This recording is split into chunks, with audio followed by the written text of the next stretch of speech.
Guys, welcome to seasoning tea.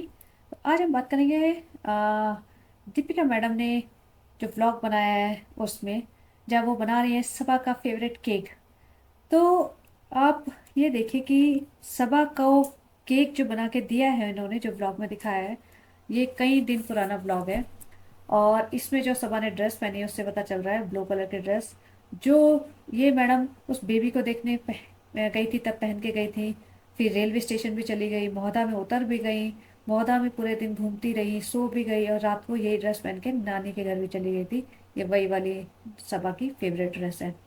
तो madam अभी आजकल इतनी आलसी हो गई हैं कि वो टुकड़ों टुकड़ों में शूट करती रहती हैं, लेकिन उनके पास कंटेंट ज़्यादा होता नहीं है। तो वो क्या कैसे पूरा ब्लॉग बनाए। तो मैडम ने जब कहा था कि मैंने सबा के लिए केक बनाया, तो बेसिकली ये बात शुरुआत वहां से थी, जब सबा रात को फोन करती है, मैं 2 केक बिगाड़ चुकी हूँ, केक कैसे बनाते हैं मैं यूट्यूब पे देख लेती हूँ। तो कैसे कहती है, सबा ने मुझे बहुत डरते डरते कहा था कि भाभी अगर आपको टाइम मिले तो केक बना देना। तो इसका मतलब साफ समझ आ रहा है कि रिश्तों में कितनी दरारें हैं कि सबा को डरते डरते ये कहना पड़ रहा है उस भाभी से, जो सारे दिन कुकिंग करने के लिए रेडी रहती है, जिसको केक बेक करना तो मतलब चुटकियों का काम लगता है। जब वो पहले डेला वगैरह जाते थे तो वो 10-10 लोगों का 3-3 टाइम का खाना बना के लेके जाती थी, और वहां जाने के बाद भी दाल बाटी मैं अपने हाथ से बनाऊंगी गाइस, क्योंकि इसमें ये पड़ता है वो पड़ता है, इसको और थोड़ा घोट लो, इसमें थोड़ा ऐसे घी डाल दो, इसमें थोड़ा अच्छे से लगा दो, वो सब करती थी। तो आज मैडम के पास जबकि हेल्प भी है, धर्मदादा भी है, तभी भी मैडम के पास टाइम हो तो आप भाभी आप बना दोगी क्या भाभी, मेरे को बहुत पसंद है, ये मैडम ने जस्टिफाई किया है कि सबा ने बहुत डरते डरते कहा था। अब आप देखिए कि जना वो कहते हैं कि क्योंकि मैं रूहान में बहुत बिजी रहती हूँ ना, मेरा स्केड्यूल थोड़ा टेढ़ा मेढ़ा हो जाता है।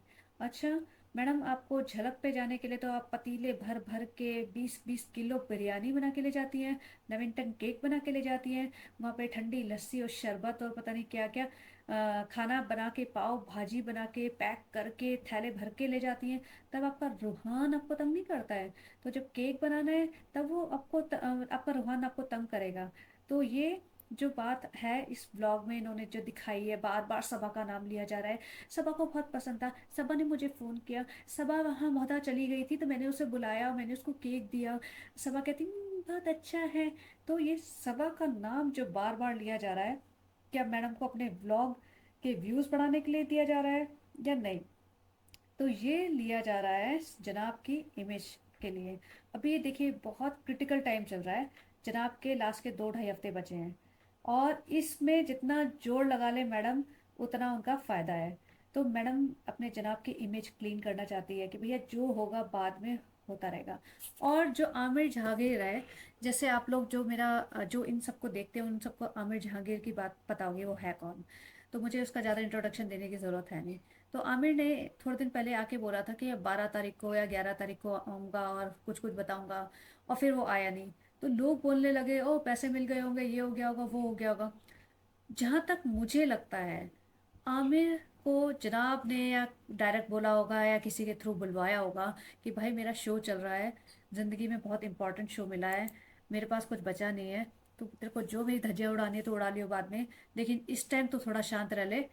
और मेरे करियर का सवाल है, क्योंकि मैं बहुत मेहनत कर रहा हूँ, जो जनाब कभी करते नहीं है, लेकिन इस टाइम नाच तो रहे ही हैं बेचारे। जितना लेवल भी हो, जितना भी आउटपुट दे रहे हैं वो उनके हिसाब से बहुत ज़्यादा कर रहे हैं। तो जनाब ने मैडम ने उसके सामने हाथ पांव जोड़े होंगे कि भाई तू थोड़े दिन शांत रह ले, एक बार ये झलक फिनिश हो जाए, फिर तेरे को देख लेंगे, फिर तुझे जो करना है वो बात की बात है, तो अभी शांत हो जा। तो इसलिए मुझे लगता है आमिर जहांगीर शांत हो गया है, और अभी वो कह रहा है कि 11 फरवरी को उसकी बहन की शादी है तब वो बताएगा।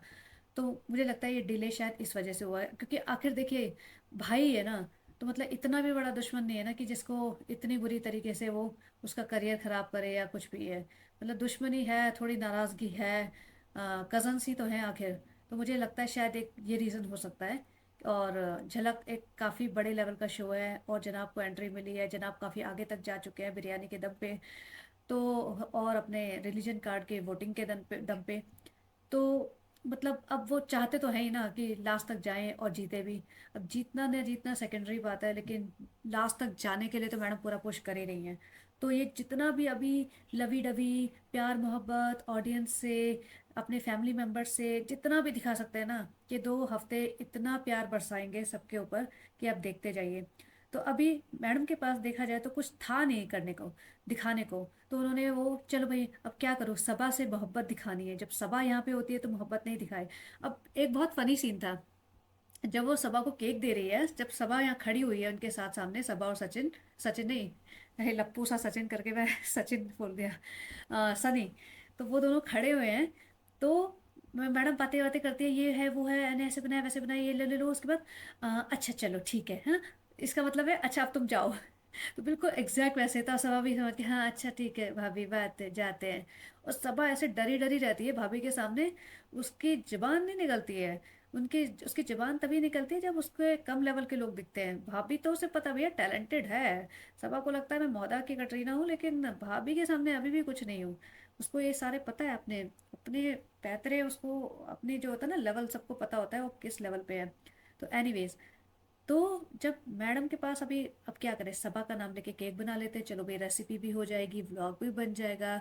सबा को भले कैसी भी है एक नाम से खुश भी कर देंगे। प्लस एक इम्पॉर्टेंट पार्ट, जब सबा ने भाभी की इज्जत खराब कर ही रही है, तो मैं भी तो सबा की इज्जत खराब करूं कि भाई तेरे को तो कुछ आता जाता है नहीं। तो मैं केक बना के दिखाती हूँ, और ये होता है केक बनाना। और जो केक बहुत अच्छा बनाया था, और जो उन्होंने क्लोजअप भी दिया ना, तो काफी अच्छा था, मतलब मुंह में पानी आ रहा था मेरे तो केक तो मैडम ने अच्छा बनाया। देखिए मैडम कुक तो है अच्छी, बना तो लेती हैं चीजें, बेवकूफ़ी बना लेती है पब्लिक को, चीजें भी बना लेती है। और जनाब चीजें चीजें करते हैं, तो हम भी चीजें चीजें करेंगे अब। तो ये देखिए केक तो केक, टेस्टी था, मैं अच्छा केक दिखाती हूँ बनाया है। आपको। अब उसके बाद मैडम जी जो फ्लैशबैक में दिखा रही थी, करंट मोमेंट दिखा रही थी, कुछ तो मैडम कॉम्प्लिकेट करने की कोशिश कर रही थी, बट इतना ज़्यादा मज़ा आया नहीं उस कॉम्प्लिकेशन में। तो आई होप पब्लिक को तो समझ आ गया होगा क्या करने की कोशिश कर रही है। तो फिर मैडम कहती है अब क्या करें जनाब, तो सुबह से शाम तक बिजी रहते हैं गाइस, तो हम करें क्या, मैं कपड़े बदल के जाऊं कहाँ, मैं बाल बना के जाऊं कहाँ, तो चलिए जी हम कपड़े बदल के बाल बना के आज चलते हैं मॉल। तो रूहान के लिए पहले तो बोलती है, बहुत लोग मुझे पूछ रहे थे रूहान का क्या स्केड्यूल है, तो मैं एक दिन व्लॉग बनाऊंगी। भाई तुम पहले तो अपने बच्चे की नजर ना लग जाए, ये ना हो जाए वो ना हो जाए के लिए वो इमोजीज लगा लगा के उसके व्लॉग बना रहे थे, और अब तुम पूरा स्केड्यूल दिखा रहे हो, उसको खाना खिलाते हुए दिखा रहे हो। और मैडम थोड़ा बिब लगा दीजिए, बच्चे के कपड़े पे मॉल में बिठा के आप उसे पपाया वपाया खिला रहे हैं, बच्चे ने एक हाथ मारा ना और सारे कपड़ों पे चिपक चिपक हो जाएगा, फिर आप भागती फिरेंगे। थोड़ा सा मतलब, आप तो फर्स्ट टाइम मॉम है, सेकंड टाइम है पता नहीं, लेकिन आपकी मम्मी ने तो बच्चे पाले हैं, उन्हें तो बताना चाहिए भैया बिब बिब साथ में ले चलो। तो वो मैडम रखती नहीं है। फिर मैडम चलते हैं मॉल, चलो मॉल चलते हैं, आज बहुत दिनों से रूहान ने खाना खा लिया है, अब सो जाएगा कार में, बहुत दिनों से घूमने फिरने नहीं गए, हम चलते हैं मॉल। तो मॉल जाते हैं। अब ये देखिए, यहाँ पे मैडम जी कार में से शूट कर रही हैं, और मैडम के चेहरे पे कोई मेकअप नहीं है। कट तो मैडम उतरती है और चलती है मॉल में, मैडम के चेहरे पे मेकअप है। भाई मेकअप कहाँ पे हुआ ये, आप सिफोरा वगैरह चली गई थी मेकअप करके वहां से आ गई, बीच में ये मेकअप अचानक से आ कैसे गया, देखिए आप यहाँ। अब हो सकता है मैडम जी ने अपने लिए कुछ मेकअप वेकअप के प्रोडक्ट्स खरीदे हो, एक अच्छा सा बैग बनवा लिया हो, और जब शोएब आए 2-3 दिन बाद पकड़ा दे, अरे शोहेब मेरे लिए मैक की lipstick lie, oh my God, मैं कब से मैक की, नार्स की, शनैल के लिपस्टिक का वेट कर रही थी, सोच रही थी मैं कभी जाऊंगी तो मैं लूंगी। ये सब हो सकता है, मैडम ने कोई परफ्यूम खरीदा हो अपने लिए, गुची वुची का, गुची शनैल, हाँ। तो फिर वो जनाब के हाथों अपने आप को दिलवा देंगी। और एक और चीज, वो रूहान को इतना दिखाती हैं। रूहान देखो क्यूट बच्चा है, सब लोगों को बच्चा देखना अच्छा लगता है, तो अच्छी बात है, वो एक थोड़ा सा एंटरटेनमेंट हो जाता है लोगों का, और क्यूट बच्चा है। लेकिन एक चीज और मैंने देखी है कि रूहान जब मम्मी के पास होता है ना अपनी, तो वो ज्यादा ऐसा कुछ एक्साइटेड सा दिखता नहीं है, वो अपनी नानी को ही देखता रहता है। देखिए बच्चे होते हैं ना, उनको नहीं पता होता है कौन क्या रिश्ता है। जो जिसके साथ ज्यादा टाइम बिताएगा ना जो बच्चा, उससे ज्यादा अटैच्ड होगा। जो बच्चे नैनियों से पलते हैं ना, जो मतलब घरों में सर्वेंट्स होते हैं, तो वो छोटे बच्चे भी अपनी नैनी से ज्यादा अटैच्ड होते हैं अपनी माँ बाप से, एज कम्पेयर टू माँ बाप। तो अब यहाँ पे मैंने देखा है बच्चे को, जब वो गोदी में लेके बैठ के खिला रही थी खाना, तो बच्चा कंटिन्यूअसली नानी की तरफ देखे जा रहा था, उसको इंटरेस्ट नहीं था मम्मी के पास अपनी। और जब कार में बैठे हैं ये लोग, तो देखना नानी लेके बैठी हुई है, तो नानी को ऐसे नैनी तो ट्रीट कर ही रहे हैं। तो भाई कार में तुम बैठे हुए हो, अपने बच्चे को अपनी गोदी में बिठा सकते हो, और कैमरा पकड़ना तो एक हाथ से पकड़ सकते हो, बच्चा इतना छोटा तो नहीं रह गया कि वो तुम्हें दोनों हाथ ही देने पड़े उसके लिए। बट नहीं जी, वो उससे थोड़ी देर के लिए गोदी में लेती है, दीपिका मैडम ऐसे थोड़ी है। और एक चीज मैंने नोटिस की, दीपिका ने वेट लूज कर दिया है, अच्छी बात है। तो मैडम ऐसे नहीं है हमारे चालू अप्पी जैसी, चलो पी रेजा बोलती है ना, चलो पी। तो ऐसी नहीं है वो कि भैया बोलती बोलती है। उन्होंने सही में वेट लूज करके दिखाया है, दिख रहा है उनका वेट कम हो गया है। और सबसे पहले एक और चीज़, जब वो अपने व्लॉग की शुरुआत करती है तो खुद बताती है, देखिए 11:30 बजे हैं, जनाब का मैसेज आया, वो निकल पड़े हैं, मैं उनके लिए रोटी बना रही हूँ, जब तक मैं उनके लिए फ्रेश रोटी ना बना दूँ अपने हाथों से मेरा मन नहीं मानता। और खाना वाना बाकी सब्जियां तो ये सब बना ही देते हैं, लेकिन रोटी मैं बनाती हूँ। ये सब रिलेटेबल लगने की कोशिशें होती हैं कि इन्हें पता है इनकी ऑडियंस जो है 80% तो हाउसवाइफ मतलब लेडीज ही हैं। और उसमें से बहुत सारी हाउसवाइफ होंगी तभी वो इस टाइप के वेले व्लॉग्स देख रही है। और मैं भी देख रही हूँ, मैं हाउसवाइफ नहीं हूँ बट मैं भी देखती हूँ। तो एनीवेज, तो इन्हें पता है कि मेजोरिटी ऑफ क्राउड इस टाइप का है, तो ऐसे लोगों के रिलेटेबल, भाई हम भी तुम्हारे जैसे ही हैं। उन्हें ये नहीं पता कि भैया मैडम रिलेट ऐसे हाउसवाइफ नहीं है। अगर आप काम कर रहे हैं, आप हाउसवाइफ का मतलब ये नहीं होता कि घर में रहना। हाउस वाइफ का मतलब होता है जो वर्किंग ना हो। आप वर्क कैसे भी कर सकते हैं, बाहर जाके भी कर सकते हैं, घर से भी कर सकते हैं। आप टाइम निकाल के पैसा कमा रहे हैं ना, तो वो हाउस वाइफ नहीं बोला जाएगा। हाउस वाइफ होता है जो जॉब नहीं करती है, पैसा नहीं कमाती है, सिर्फ घर में घर का काम संभालती है, बच्चे बच्चे देखती है, वो होता है। तो पहली बात, मैडम अपने आप को हाउस वाइफ का टैग देना छोड़ दीजिए। आप जो इंडिया की नॉर्मल हाउस वाइफ्स होती है ना, sorry normal job working ladies होती है ना, उससे बहुत ज़्यादा कमा रही हैं आप। तो आप, there is no way you can call yourself a housewife. तो आप वो है नहीं। और आपके पास तो वैसे भी नौकर चाकरों की फौज है, तो हाउस वाइफ जैसा तो ऐसा कुछ है नहीं आप में।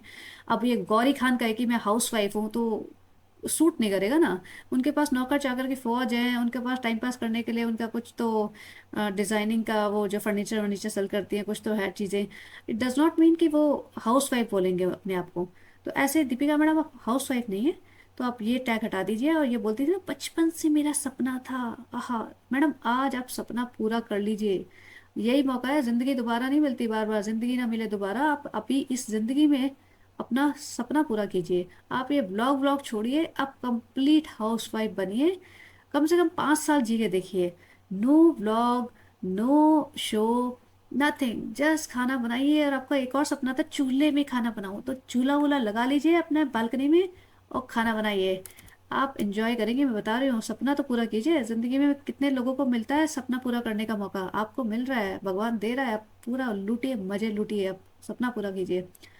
तो ये जो रिलेटेबल लगने की कोशिशें होती है, मैं सफ़ेद दुपट्टा रख के 11:30 बजे अपने पति के लिए रोटियां बना रही हूँ, तो ये सब नौटंकियाँ मैडम आप ना करें तो अच्छा है। क्योंकि आप जो इमेज क्रिएट कर रही है ना, वो हमें पता है किस लिए कर रही है, सिर्फ एक झलक का कारनामा है बस।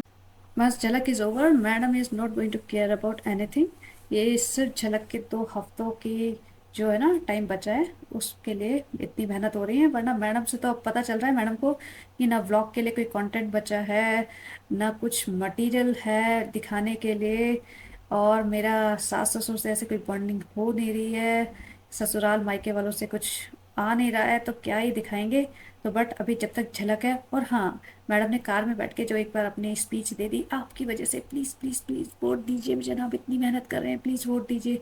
बेसिकली इसके लिए बनाया था ब्लॉग कि एक बार पब्लिक को फिर से याद दिला दे कि भाई वोट देना ना भूले। तो चलिए गाइस, बंद करती हूँ अभी इसको। और if you like this content, please like share and subscribe. Thank you, bye bye.